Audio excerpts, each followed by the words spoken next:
সন্দেশখালীর রেখা পাত্রকে সঙ্গে নিয়ে কালীগঞ্জে নির্বাচনী প্রচারে বিরোধী দলনেতা শুভেন্দু অধিকারী।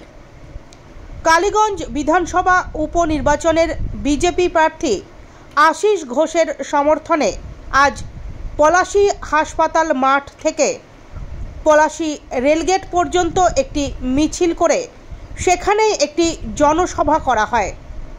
প্রসঙ্গত আগামী 19শে জুন নির্বাচন হাতে আর মাত্র কয়েকটা দিন। তার আগে জোর কদমে প্রচার চালাতে আজই শুভেন্দু অধিকারীর পাশাপাশি কালীগঞ্জে সভা করে রাজ্য বিজেপির সভাপতি সুকান্ত মজুমদারও। আমি জেলা সভাপতি অর্জুন বিশ্বাস, আমার সাথী বিধায়ক বৃন্দ বঙ্কিম ঘোষ, অসীম বিশ্বাস সহ প্রত্যেককে আমার অন্তর থেকে কৃতজ্ঞতা জানাই।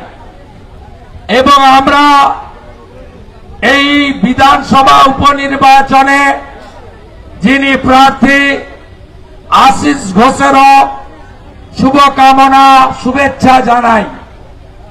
আপনারা জানেন যে আমরা ইতিমধ্যে গত সপ্তাহের 9 তারিখে বোলপুরে নারী সম্মান যাত্রা করেছিলাম। সেদিন আমরা বলেছিলাম 16 তারিখে পলাশীতে এবং 19 তারিখে সিউড়িতে নারী সম্মান যাত্রা হবে। প্রায় 30 জন মাতা সন্ন্যাসী তারা বিভিন্ন প্রতিষ্ঠান থেকে নদিয়া জেলা পার্শ্ববর্তী বহরমপুর বেলডাঙ্গা মাতাজিরাও আজকে প্রতিবাদে রাস্তায় সামিল হয়েছে।